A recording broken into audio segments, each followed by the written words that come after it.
and welcome to the Random Talks, where we speak of everything and nothing at the same damn time. Yes, my hair is in a ponytail, and today's topic is kind of controversial, girl. For my first segment, shit I found on the internet, we have here is the soft life, the new feminist movement. What makes up the soft life is self-care, letting go of toxic relationships, living in the moment, and prioritizing your mental health.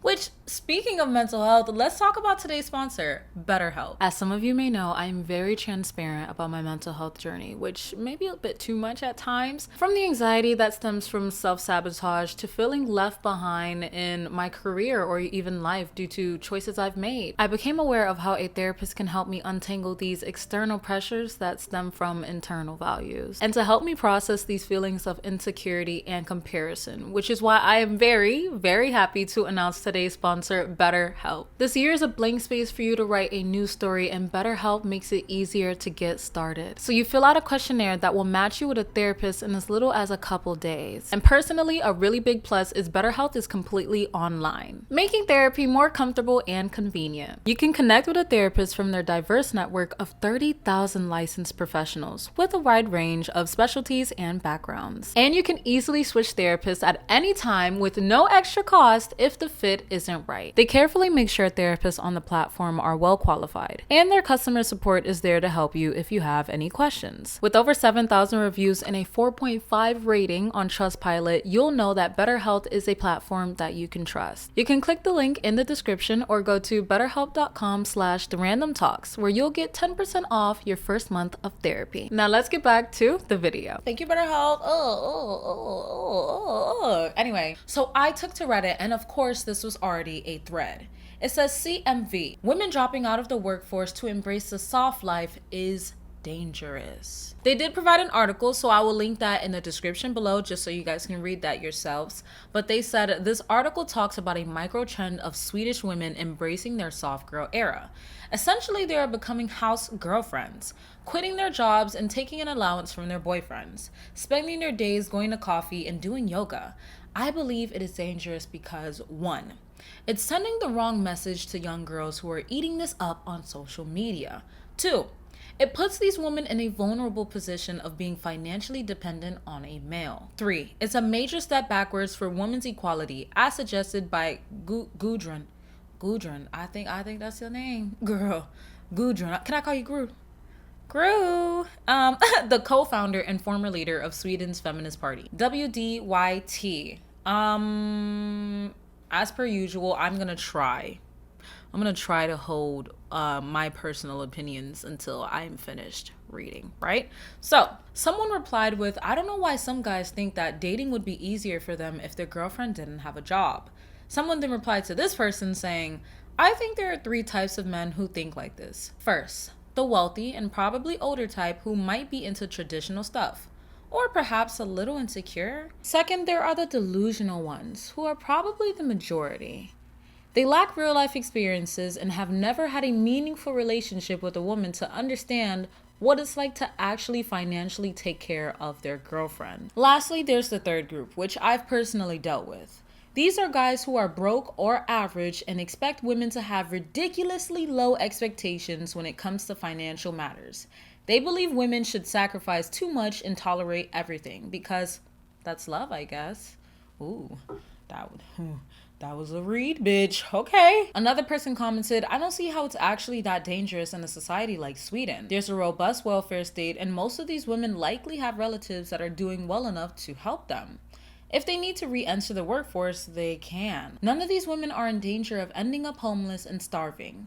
The greatest danger is that they end up working class instead of career women. They're only dependent on a man to the extent they demand a middle class / upper middle class lifestyle without working. They aren't dependent on a man for survival at all. Someone replied to this comment saying, okay then, marriage to a stay-at-home mom isn't dangerous either. You will lose half the house and half your savings. I mean, what's the worst that can happen? You end up broke? Apparently that's no big deal. I don't think dangerous in this context implied actual risk to life or limb. I'm gonna wait. I'm gonna try and wait. I feel like I'm gonna forget what I want to say. Last reply I'll read says, if she can find some sap willing to pay her bills, and she'd rather spend her days doing yoga and hanging out at a Starbucks than a life of drudgery in a crappy office somewhere, why shouldn't she? It's kind of funny seeing feminists complain about decisions made by independent women of their own free will, just because they opt for the non-feminist option. But that's nothing new. The feminist icon Simone de Beauvoir. I'm telling you, when it comes to these last names, the French, girl, I hope that's French. It sounds like French. I can't do it. And instead of financially dependent on a corporate monopoly that makes them work slave hours in perpetual eternity until they die, question mark, in reality, this is precisely why marriage exists. These women can simply get married and have complete and total financial security. It's a dumb argument to begin with. Everyone is financially dependent all the time.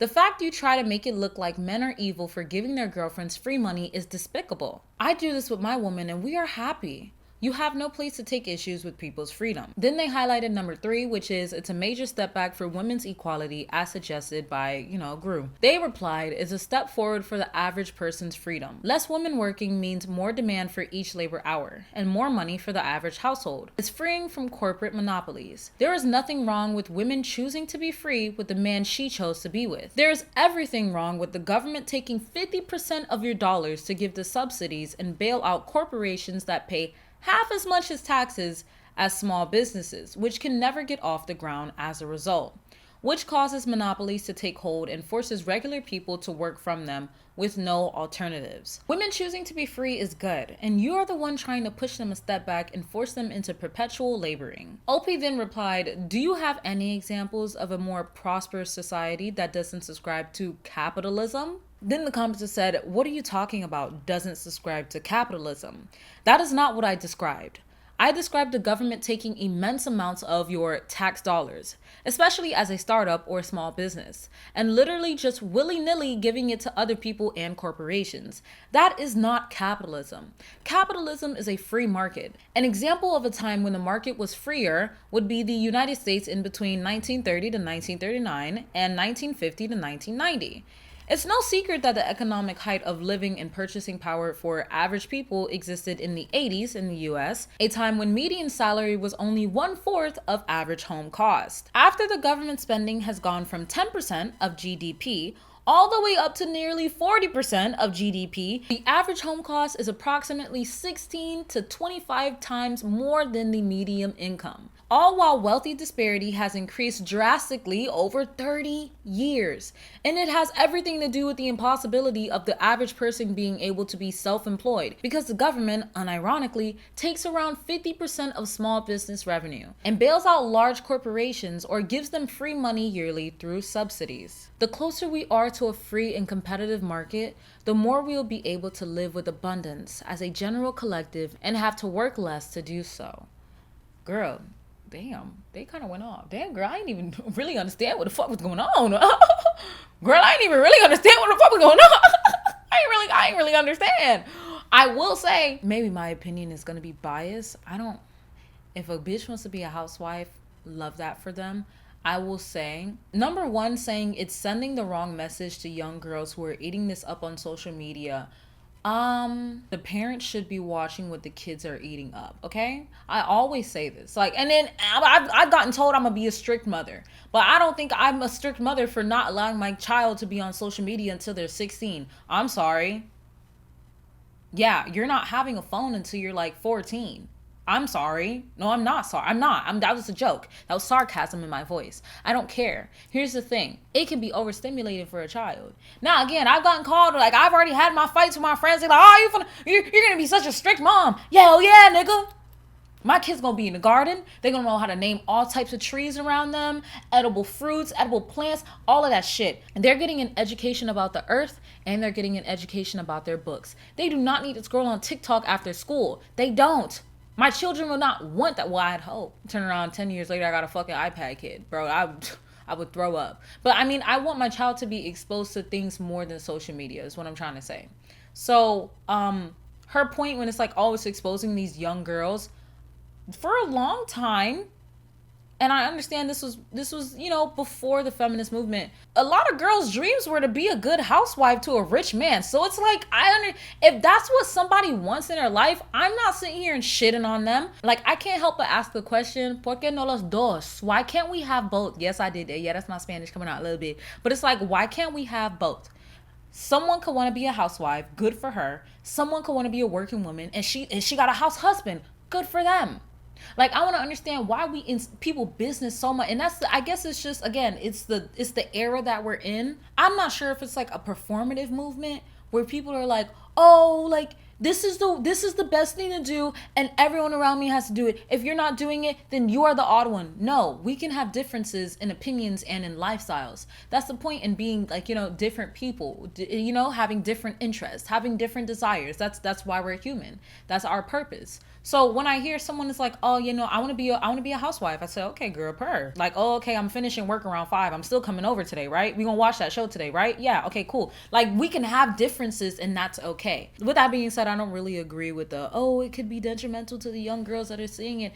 I understand. I know that it can, but it's not as if their lifestyle is physically harming these people. Them putting it on the internet and showing people how they live, and these young girls being influenced by it, is not that person's fault.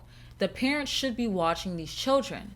Do not blame people on the internet. This is why I be telling y'all, like, I don't care how big I get, I am not a fucking influencer. Please don't look at me and be like, I want to follow Kyra. Don't. I am not like a person that you should be looking up to, especially if you're young. And I'm finding out more and more that I have a lot of young people that be watching my videos. Ariana, what are you doing here? Like, we're not for real though. Like, we're the grown folks. We're the grown people, because I thought this, we gonna do a meetup and none of y'all can legally drink. That's not fun. I'm not even gonna want to drink. It's just the fact that, okay, could we go and get a drink? Could we go and get a drink? We couldn't. What I do agree with her saying, like, being financially dependent on a man, like on someone in general, can be fucking scary. I will say, in this scenario, the argument only stands. Some will label it as pessimistic, others will label it as like realistic. I'm in the middle because I can see how it's real, but I can also see how, like, oh, you're assuming the worst case scenario will happen. Oh, that you guys will divorce, break up, and you'll be left with nothing, and you'll live on a street, and you're gonna die. Like, bro, that's exactly what this is. It's like, oh, you rely on a man. What if they leave you and you have nothing? What if they don't leave me and I'm living good? It's also not even just relying on a man. Because as of lately, yes, I've seen this on my For You page. Ugh, gay girl. There was this girl, she was talking about, like, being a housewife as a lesbian. And I was like, okay, gay. Yeah, like, and the comment sections were, like, really positive. They're like, you know what? Maybe I could try out this housewife thing. Maybe I could try out this stay-at-home girlfriend thing. And I was like, okay, well, it is a risky game. I can't lie. Would I do it? I gotta have some money in my pocket. I gotta have some shit I already got, you know what I mean? And then be like, all right, baby. I was actually talking about, like, my boyfriend about something similar. I just seen this girl and she was talking about, oh, she didn't know that she wanted to be a housewife, and because women around her shamed her and told her she needs to be Miss Independent, which I have a controversial take when it comes to the soft life and being a black woman. I do feel like the soft life for black women and the soft life in general, like, they have two different definitions, but I'll get into that in a few. Let me cook. It's a whole conversation. Maybe I'll just bring him on here so we can talk about it. But in that, I was just saying, I would want a partner that does make more than me. So if I do make the decision, because I do want kids, girl. I be acting like I don't. Well, sometimes I be seeing some shit and I'm like, do I want kids? But I just thought about it and I got fucking goosebumps. Anyway, oh, sorry, girl, to everybody that got kids, girl. It's no shade to you. I just got goosebumps of the thought of, I eventually do want to take some time off to nurture my children when I do have my children. And hopefully I'm in a point where my husband could do the same and we can both be there for my children instead of my husband having to work, or like my man having to work and I'm only taking care of the kids. I would prefer if my husband was there. But of course, I have to be in a financially stable state, like a more than financially stable state for that to happen, realistically. And with that, I would want like my own money, of course, and then I'd want like my partner's money. But for that to happen, for me to be comfortable, I would want passive income. But I would prefer a passive income. So, and it's not even with the worry of like, oh, just in case if he leave me, girl, like I got some money. No. I kind of feel bad for y'all because like y'all first thought of, oh, I would be a stay-at-home girlfriend. But what if this nigga leaves me and I have nothing? It's like, damn, why y'all getting with people you don't trust that you, if you want to take some time off or work, you can't even do that. And it's really funny to say that in like an economy, like in the current state of economy, bitch, people don't make enough money for one. How the fuck I'm gonna take care of you, bitch? I can't even take care of myself. I get that. But if they are able to take care of you and the position's there and you like you're with this person, you trust this person, I think that's, I don't, again, that's not my fucking life. So and that's why I can't have these conversations, because you guys are gonna be like, well, then what's your take? And I'm like, rock on. Like that's my take. Is like, I don't really care. Live your life, have fun, as long as it's not detrimental to anyone. Which I can see how this can be detrimental, but that's with the worst case scenario. Let's circle back to my comment when I said the soft life is different for Black women. Right? This post was made on the Black Ladies Reddit thread, and it says, I will first say that there is nothing wrong with this trend. In fact, I do believe it's about time that us Black women realize how much we carry. We deserve to live a simple, peaceful, and soft life. I want to clearly state that I am only addressing what I see as problematic roots for this trend for some Black women. The problem. Simply put, I think this soft girl era trend was ignited by Black men constantly calling us masculine, loud, too much, and anything else along the lines of being rough and non-feminine. I literally see Black women in this soft girl era out here endorsing this abuse from Black men as a reason for why they need to live a soft life.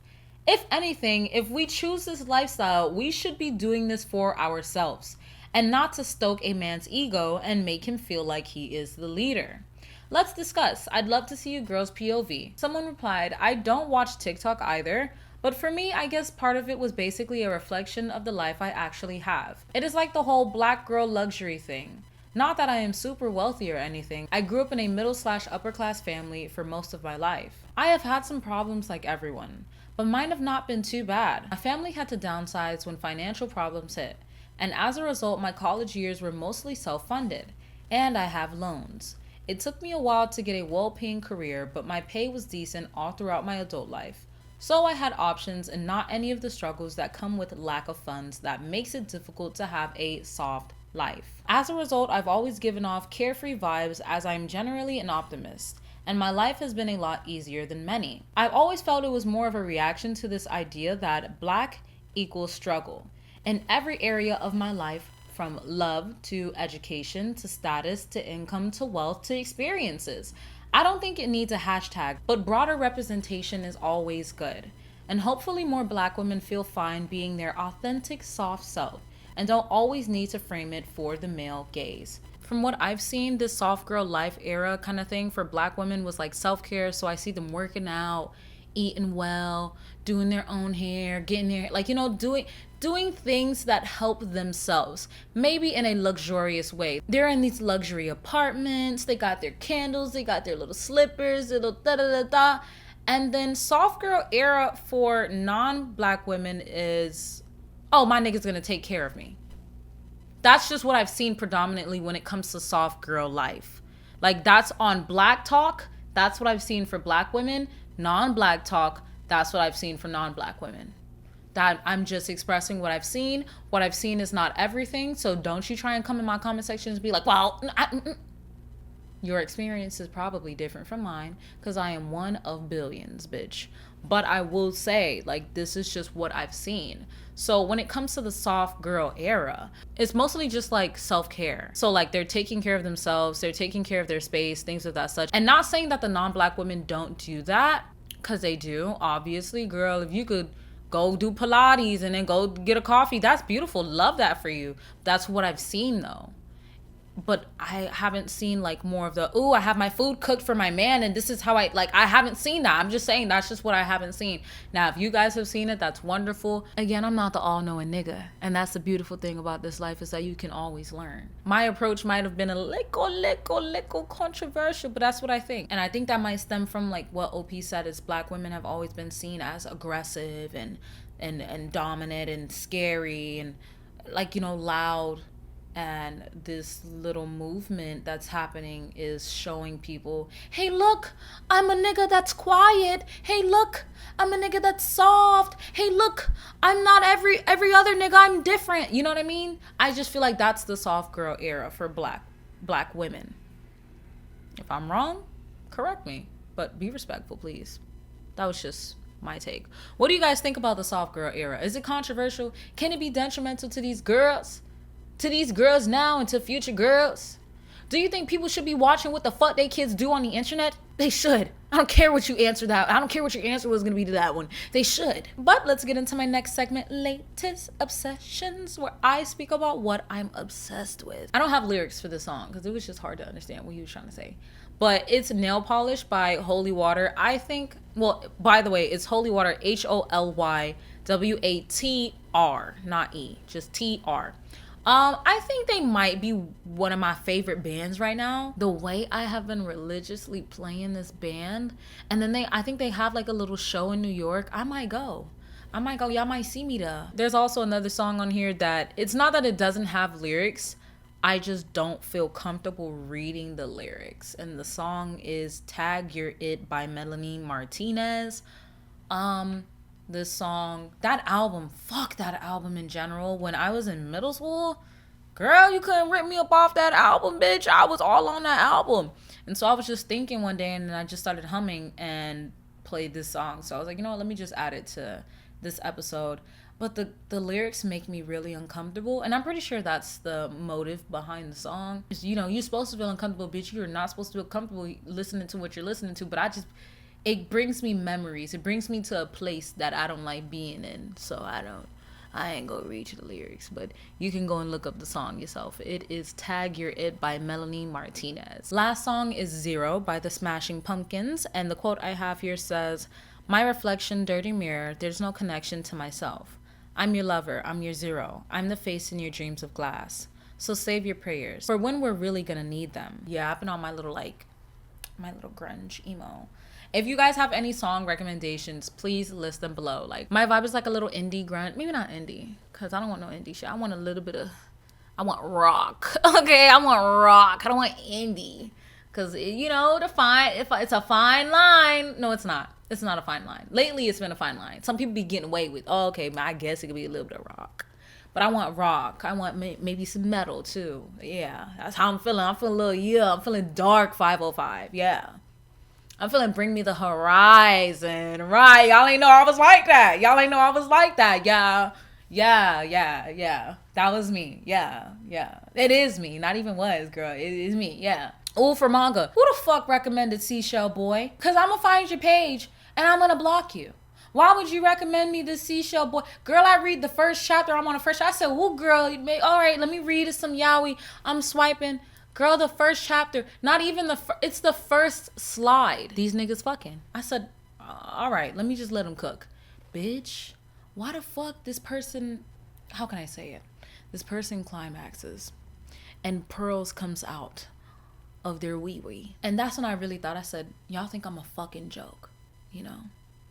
Like, y'all think I'm a joke. I'm reading this manhwa. I'm scrolling. It's spooky. And then it's getting sticky. And I said, why the fuck is there pearls coming out this nigga dick?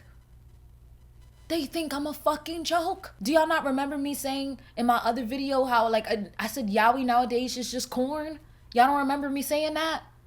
And then you gonna give me corn. Another person also recommended Castlevania Nocturne.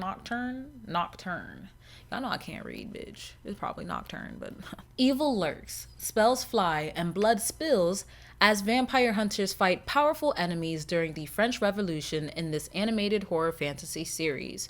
Girl, no, I'm not gonna lie.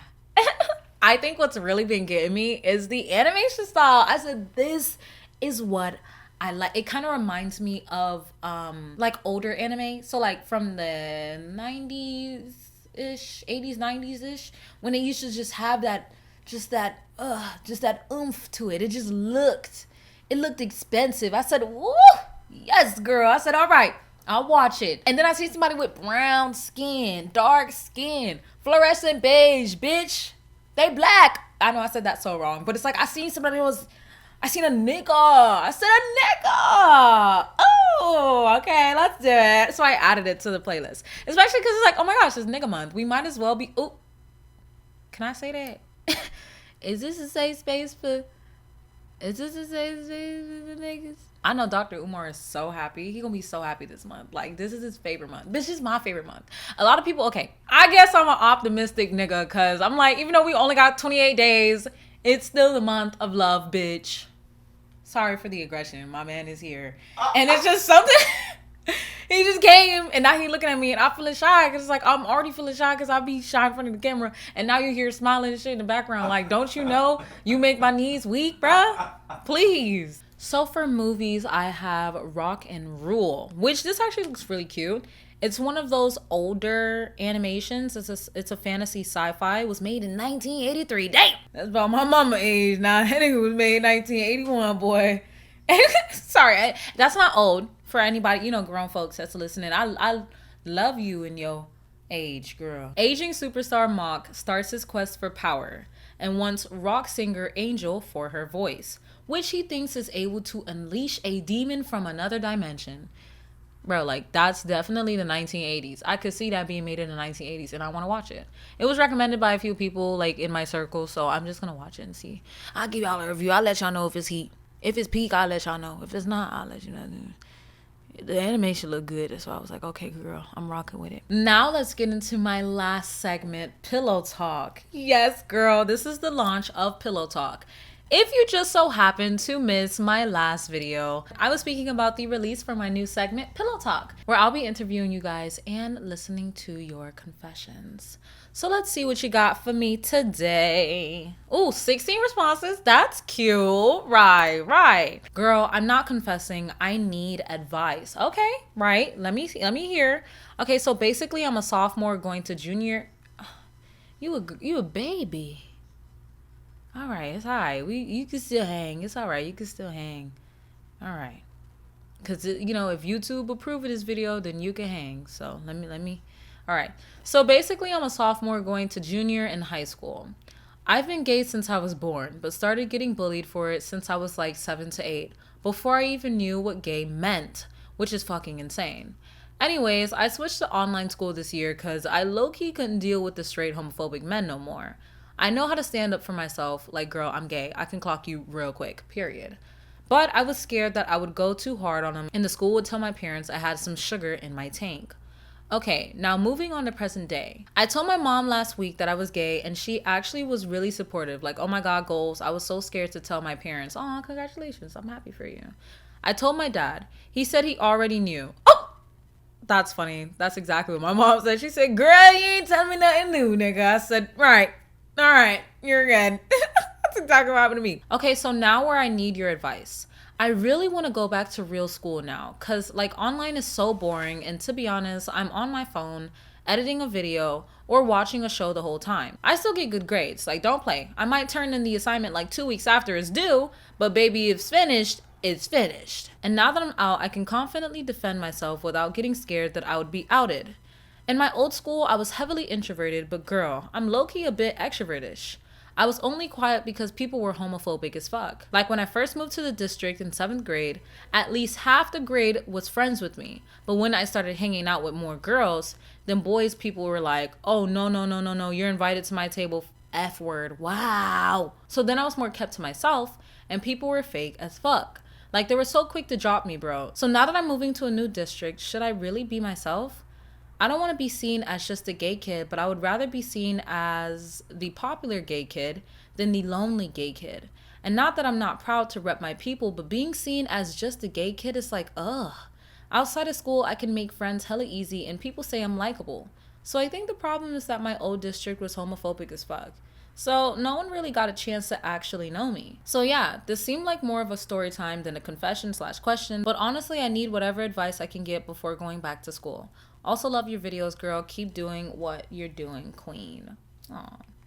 All right, well, I guess I could be big sis. Since y'all niggas just young, I guess I'll be big sis, bitch. You're already very comfortable with yourself, which is a really good thing, and it's like, the biggest plus for you here is that you know yourself, you're confident in yourself, you know who you are. It doesn't matter who the hell calls you what, calls you out of your name, it doesn't matter because you're you. But when it comes to popularity, I'll tell you this now, I guess in a social sense it could help, but rather than wanting to be popular, I would say work on cultivating good partnerships, like good friends, good peers around you. Because it's not the quantity, it's the quality. And I feel like the quality of people that you have around you will make your high school life so much better, rather than how many friends and how many people know you. It doesn't matter about how many people know you at the end of the day, unless you're networking, which you're probably not networking because you're in high school. But I would focus on making really good, unique, and kind friends, just like you are. Because I'm just going to assume that you're really kind and you're really unique. And you need more people with that same light around you so they don't diminish your light. That's just me being real. You didn't want me to be real. You wanted me to be like, oh, well, going to school and do this. No, girl. I'm going to just be honest with you. It don't matter how many people. I didn't notice that until outside of school. And it's not like I was ever like very popular, but I will say, I yearned for the popularity. I yearned to be liked. I yearned to be desired and loved and favored by people. But then I noticed, I said, do I favor myself? I do. That's the best part about it. Oh, I favor myself. Okay, that's all I need. Maybe it'll take you a little while, but then again, you're young, and that's okay. You're living your life. But if you wanted some real advice from someone, that's the only advice I could give you. It's just cultivate good friendships. You'll be fine. Whether they accept you or not is not what you need to be worrying about. You need to be worrying about them grades, taking as much pictures as you can because you need memories, and having a good ass time. That's all I got to tell you. Just have fun. Have a good time. You're only going to experience it once, so I would just have a good time if you can. But I think that will be it for today's episode. It might be a short one or it might be a long one. I don't know anymore. I'll just have to figure it out when I'm editing. Thank you so much for watching. Take care, brush your hair, and wash that motherfucking derriere. You guys have been commenting Tree. Like I told you guys, if you want to start a show together, comment Tree. So this is where you can comment a show that you'd like for me to watch. This is you have the floor. And then whoever gets the most likes and thumbs up, I'll watch the show, and then we can maybe like watch 2 to 3 episodes at a time, and then I'll come back and talk about it on the podcast. Oh, comment a rainbow for the last story. So have your show suggestion, your movie, whatever the hell. I prefer a show, but if you want to submit like a movie, go ahead, it's fine. Comment a little movie suggestion, show suggestion, and then put a little rainbow for your gay ass. And then the person that has the most thumbs up and the most likes, I will be going to your comment, and I will be watching it and consuming whatever you give me. Not like edibly, but like, you know what I mean when I say consume. Whatever, guys.